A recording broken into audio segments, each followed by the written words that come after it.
Kwaniriza ku Star TV mwenyenye gwanga lunaku lwa kutaano akadde ka Amawulire Amasunsule nze na kitanda sofa sansa yatutandikidde basentebe b'ebyalo abakalondebwa mu constituency eya Katikamu North mu district y'e Luweero batendekeddwa ku butya bwe balina okweyisaamu nga bakola emirimu gyabwe. Katubira Oluvannyuma lw'abalonzi ku byalo kubateekamu obwesigwa ne babalonda nga bassentebe b'ebyalo mu kulonda okwaliwo ng'ennaku z'omwezi 28 omwezi ogw'omukaaga 2026 mu kiseera kino balindiridde kulayira. Wabula nga tebannakwasibwa woofiisi mu butongole, disitulikiti y'e Luweero ebakanye ne kaweefube obw'okulaba ng'ebabangula kibasobozese okukola ebyo ebinaatwala ebyalo byabwe mu maaso.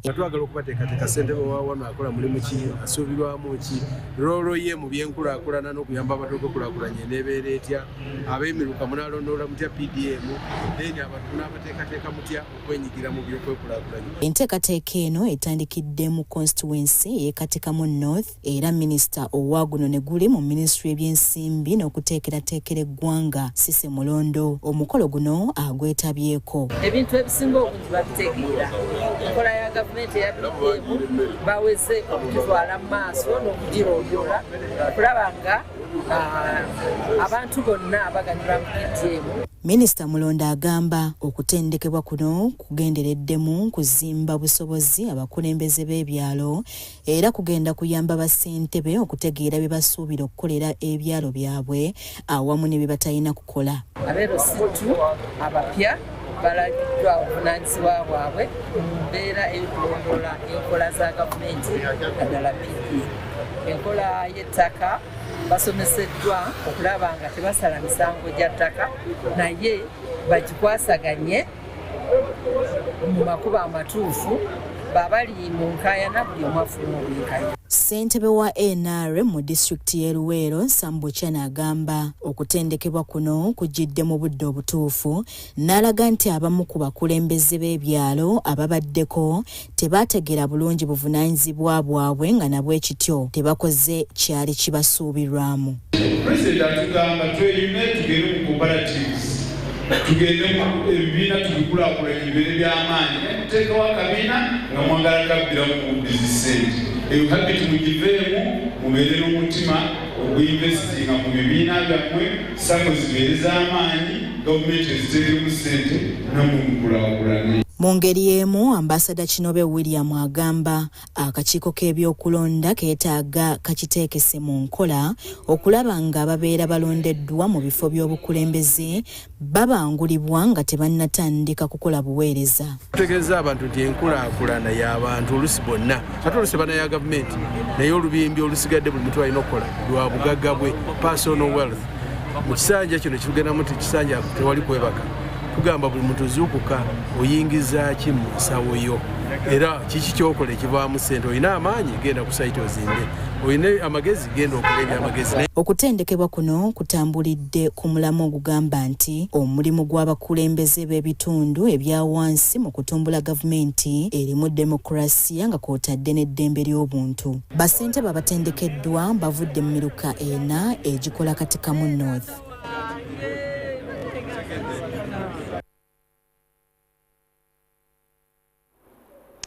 Kale bwe tweyongerayo ate abalombe ba zaabu mu kirombe kya Kamarenge Gold Mining baweereddwa nsalessale wa mwaka gumu okwamuka ekifo kino oluvannyuma lwa gavumenti okufunirawo bamusigansimbi abagenda okukolerawo. Nsalessale ono abaweereddwa minisita omubeezi ow'ebyobugagga ebyensibo Fiona Nyamutolo nga bibadde mu ssinkano wakati w'abalombe ne bamusigansimbi aba AUC Mining Uganda Limited. Katubirabe. Emyaka egisoba mu 30 bannansi abasima zaabu babadde bakolera mu kirombe kya Kamalenga Gold Mining ekisangibwa mu ggombolola y'Ekijuna Bukuya mu disitulikiti y'e Kasanda ekitudde ku bugazi bwa square mile number. Nsinze okubeera n'essanyu kubanga mbadde nsanga okusoomozebwa wakati wa kampani yaffe eno gye twagala ennyo n'abatuuze baffe abagiriraanye. Okusookera ddala tubadde wali waggulu nenkakasa nti ekyogerwa abatuuze kyandibanga kyekituufu. Haji wange y'omu ku baakulembera enteekateeka ezatusengula wano, nga nange wano we twava nayinamu ettaka lye nali maze n'okusibako faamu. Envaawo gye twavaamu nkubiriza abantu tubeere bamativu. Abalombe abasaba mu 5,000 be bakolera mu kirombe kino, wabula nga kati we twogerera baweereddwa nsaleesale wa mwaka mulamba nga baamusa ekirombe kino oluvannyuma lwa gavumenti mu mwezi ogwokubiri omwaka guno okufuna bamusiga nsimbi abagenda okugira nga bakolera mu kirombe kino aba AUC Mining Uganda Limited. But we should repay those money back for any land selling. This is number one, please. So abonna abasasula sente ku lw'ettaka mulete risiti zammwe wa Amasunsule wali awo era tugenda kukola enteekateeka sente zikoleki zibaddizi. Embeera eneresaamu ku balombe nga si bamativu anti tebamanyi kyakuzzaako newankubadde nga baweereddwa ebbanga lya mwaka mulamba. Tulina ekizibu Honorable Minister kyogera okwano ng'otuyambye. Amagye gali mu nnimiro gali eri weeri waggulu eri ne mu nnimiro omwo mwegali omwo mu nnimiro z'abantu gagampize. Tubadde tukolana obukulembeze naye nga bugenze bukyukakyuka. Kubanga bwe natuuka wano nasanga nga mwami Sempewo yatugabira ebinnya. Era okukuwa ekinnya osooka sasula n'akulaba kati gukolera wano n'olaba n'omulala. Ekyamazima ffe abali muno empuku zaffe ge maduuka gaffe nga bwogera n'ogulawo edduuka naffe tugula ebyuma obukutiya obuveera etupanga ttiimu y'abantu etutandika bizinensi yaffe yaki ey'empuku.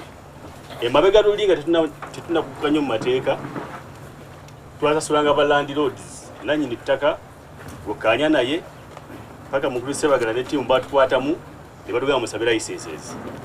Omwaka gwe batuwadde ekituufu tegusobola kulwanyisa kuggyayo kasente ke twateekamu naye ate atirisitiko ti olw'ensonga tujja kuyambibwa okubeera nga tufuna enkolagana ne investor ono. Ti omuntu yenna abatateesezza kugamba nti oba munnaye tusooke twogeremu n'akugobaganya bugobaganya oyo temusobola kufuna budde obwo bwe mugamba nti munayambibwa muggyeyo ko ke mujjayo. Minisita omubeezi w'ebyobugagga ebyensibo Fiona Nyamutolo yakulembeddemu kaweefube ow'okukkirizisa abalombe bano wamu n'okubakkakkanya anti babadde beeremye okwamuka ekifo kino so nga ne musiga nsimbi abadde ayagala kukoleramu. Tawanga agamba investment yaabwe eri ready okutandika drilling. Ate drilling tasobola coexistinga n'abantu nga bali mu kinnya. Kati according to their calculation bagamba baba balina okudrillinga Antongo yenna aliko pits ezenjawulo baba beetaaga okudrillinga nga pits 2 and drilling happens every day 24/7 for like 3 to 4 months okufuna substantive results. Omubaka wa President mu district eno Namulindwa Fibe wamu n'omubaka wa Bukuya mu Parliament Dr. Michael Bukenya basabye abeewo enkolagana wakati w'abalombeko ne bamusiga nsimbi okulaba nga tewaliyo afiirizibwa. Abamu ku ffe tuli compromised mu nsonga yaki y'ebirombe okitegedde. That is why sometimes by investors bano bagenda ne bagende wala ne bafuna ki force ekola ki eri independent balowooza eriki eri neutral. Siza ayinza okuba taliwo zona ayinza okuba taliwo noyinza okwesanga nga our officers bwe tubeera muno some of them got compromised ne bafuna side. Ate mukimanyi bulungi saaliwo at that time but the time abana ono investor okujja okwexatinga mbunzize wano lwali lutalo. That is what I knew. So njagala tutandike ku page empya. Ekirungi bagamba eryokangana ekola ki ndetonya kati buli omu amanyiwa wakola ki wagwa responsibility jetagisa ministry basindise tukanyiza Honorable Minister atuwadde guidance njagala tukole buli mbuzi edde ku nkondo yaayo. Ebitongole by'ebyokwerinda ebikwasisa amateeka okubadde ekya Mining Protection Unit n'ekikiikiridde bannamagye nga kikulembeddwamu Moses Kiwanuka nabo baliko beeboogedde ku nteekateeka eno wakati mu kusaba enjuyi zonna okukuuma emirembe waleme okubeerawo okuyiwa omusaayi. Mr. Wang yali aleetamu amagye tetwaharmonizinga ndudde nga nsaba harmonization ki eno roles zibeere ki clear ekyo ya papa ate yabaleeta nga bazekolera ye kati ffe tuli neutral force ffe tetubako naki naludda ate baganda baffe bano emirimu gyabwe gyawukana ku gyaki ovula mukaaba ate minisita njaga kutegeeza bwe tulaga nga tukola buli minopolisi weeri nga waliwo companies ennene batufunamu obuzibu baffe tugoberera ki teeka bo baagala bakole ki minisita tulina obuzibu newagagayi tebatwagala kubanga tubagamba kino teeka likola ki kati netutafuna ki mutakanya kati enforcement tetwakwatagana kyova olaba issues ezimu baziteeka ku ffe. UPDF yaweebwa investor ng'ewulidde mwami John byadde ayogera bamugirayo amajambiya threats what so kama waffe n'ateekawo skeleton force mukuumeko ebbanga ttono afterwards investor afune private security group nga next security. Tumusiime Richard yakusakidde eggulire lino. Kale amawulire oli mu Amasunsule gakyagendera ddala mu maaso kale bwe tweyongerayo n'ekigendererwa ekyokwongera okukuuma ekibuga Kampala nga kiyonjo. Ekitongole eki Kampala Capital City Authority KCCA kiriko kampuni endala 7 zikiwadde license okuzikkiriza okuyonja ekibuga Kampala. Gezaako kubanga tujja ebisasiro mu kibuga era ng'ekibuga kiyonjebwa mu byalo byaffe ku 857 ebikola Kampala ku nnaku eza bulijjo n'olunaku olw'okulongoosa olw'eggwanga lyonna. Tugenda kuddayo, tetujja kuddamu kukola kye twakola ku cleaning day yasooka. Tugenda kuddayo ku mbeera yaffe gye tuyita bring to track, ebisasiro bireete ku ki ku mmotoka. Nga mu kino kye twagala bw'obanga omaze okulongoosa teeka ebisasiro byo ng'obyawudde mu bukutiya bwo obiteeke mu kifo ekirungi, emmotoka bw'etuuka obitwale ku ki ku mmotoka. Nga bwe mbategeezezza bwe tufunye kampuni zino okutweyongerako kiba kitegeeza nti tweyongeddwako emmotoka ezigenda okubeera mu community emmotoka 116. Kaakati eyinza obutabaawo wooli ng'omaze okulongoosa naye schedule nti egenda kuyita ewuwo ejja kuba ekuweebwa ate ku lunaku lwa cleaning day zijja kuba zitambula nga ziyitamu bwe kutuukako mujje eyo gy'obadde omutadde omuteeke ku mmotoka. Naye teri kuteeka kasasiro ku luguudo oba ku ttaka awatali mu primisi yo w'omuterese ng'olinda mmotoka.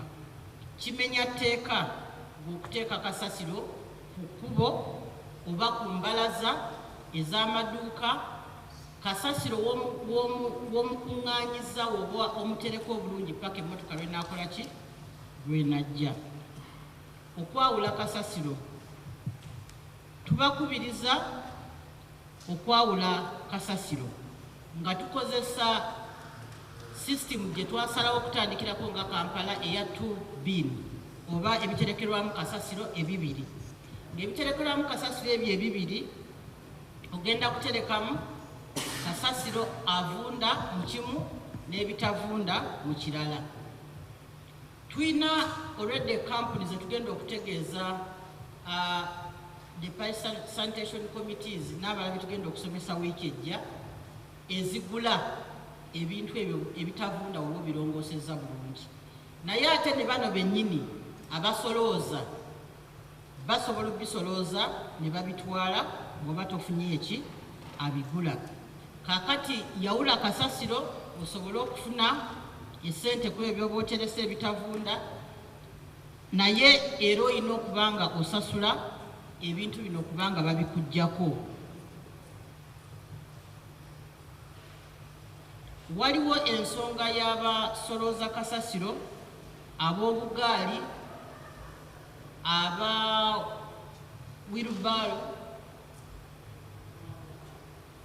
wheelbarrows, ne wabeerawo abatukutuku. Abo bonna mu Kampala tetubeetaagamu. waliwo n'abasitula n'emikono abasitulira ku mitwe. Bano be tubawadde abagenda okusolooza kasasiro be balina obbajjako ki kasasiro kuba abantu abo ab'obugaali abatukutuku abawirubaala ab'oku mitwe teri asobola kukwata kasasiro oyo mu ekyo ekintu kyakozesa n'amutuusa ebuyala gye tumuteeka. Abo kasita obawa ssente n'owa ow'akagaali tegeera nti ekiddako kasasiro agenda mu mwala agenda ku kkubo kuba tajja kavuga katuusaawa buyala. Owa tukutuku tajja givuga gituusa buyala. Kati mukozese era musasule abantu oba kampani zino ze tubawadde okubanga zisolooza kasasiro.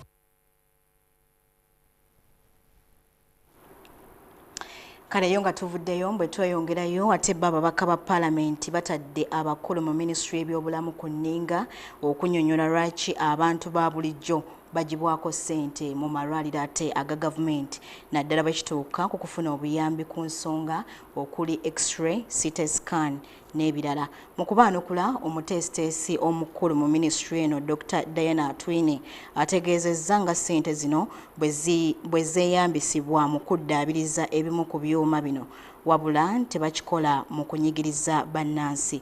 Bino bituukiddwako abakungu bano bwe babadde bagasimbaganye n'ababaka ku kakiiko k'ebyobulamu mu Parliament. Let's take Kampala. Kawempe.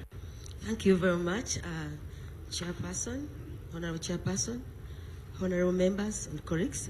Hajat Madina Serko is my name, and I'm the area MP for Kawempe South, where you find Mulago Hospital, the Cancer Institute, the Heart Institute, name it. My concern, let me just go on point because of the time. My biggest problem with the Mulago National Referral Hospital, we all know that it has two, I would call it apartments, not apartments. It has two sections. That is the private and the free one. And the public. Free one, and the public. But maybe I don't understand the meaning of public because there is nothing that is free. And my biggest concern goes to the X-ray department. Even if you have got an accident, you cannot access an X-ray at a free cost. The CT scan in the National Referral Hospital and the public sector, you cannot. Please, kindly, this day morning, someone called me. My child is dying. He's vomiting, has anemia, but I've been told to pay 170,000. Can you please contribute for me at least something so that this boy can be operated on? Please, kindly. And another thing that I want you to investigate, I don't know if it is supposed to be like that. The fee that is paid in an ICU, that win 1 million every week. Why do they have to pay 1 million in accident and so on? It's noted, Honorable Member. Thank you. Now, as a new minister, I also still have questions for the Minister of Health, though you are putting them to me. Like the question of charges in Marago and the hospitals. I don't know whether the PS and DG can give an answer. I also have questions for Marago actually when they come.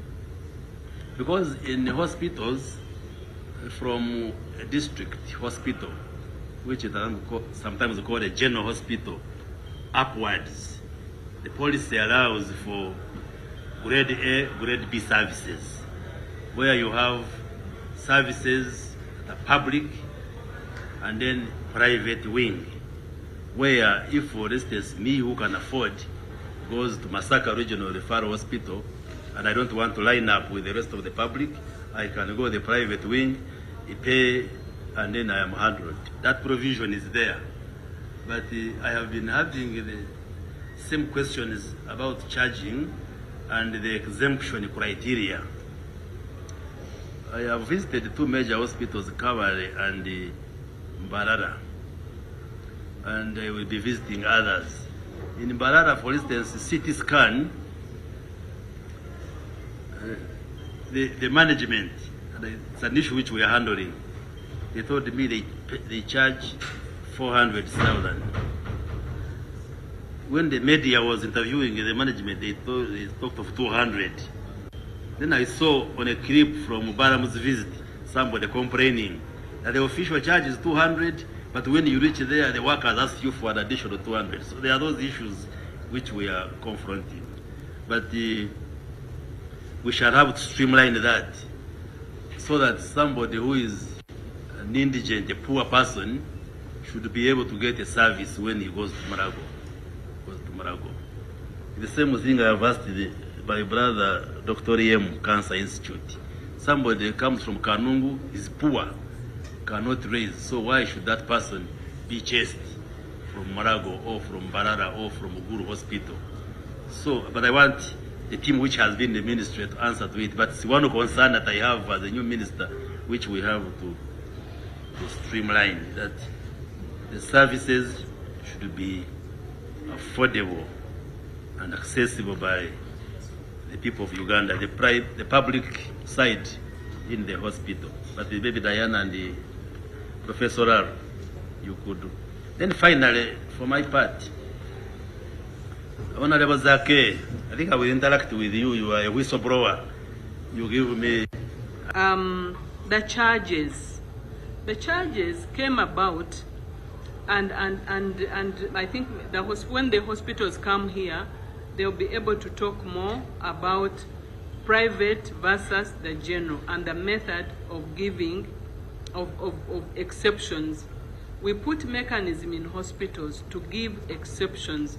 If you come and you are poor, you are supposed to be exempted and they give you free service. By the way, there is no free service. Even those ones where they give free service, government pays. It's just that it's a misnomer, it's free service. No, every service is costed in a hospital. It's just because that the other one where you don't pay, government pays.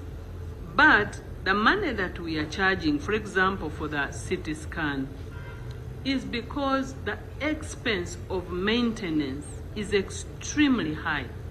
The money we get, for example, to run those CT scan is far ahead of what we get. For maintenance of entire equipment in the whole country, we get, I think, up to 2.8 billion. Only CT scans, without X-ray, without ultrasound, without ICU equipment, without lab equipment, only CT scan, I need 4.8 billion per year.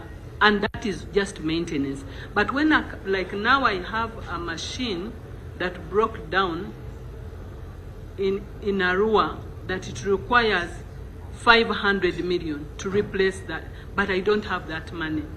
So what does it mean? So the cost of maintenance of some of this equipment, the cost of making sure that we have power continuously, and we because we have had the problem of higher bills. Oxygen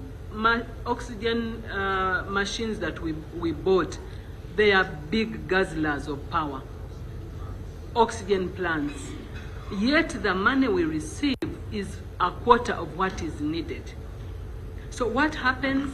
They are trying to find money to keep these services going. And I think when the hospitals come here, they'll be able to elaborate more, because I don't have those details. But the principle is to meet the gap where government is not able. I do believe that once we get into national health insurance, some of those gaps will be bridged, and we'll be able to sort that. That refugee hostel. Kale eggulire eryo lirikomekereza amawulire amasunsule ag'olunaku olwaleero. Tuddingana mu kiro nga nkuwa amawulire gaffe ag'enkizo ku ssatu. Nze Nakitanda Swafa Sansa kankwagaliza ekyemisana ekirungi.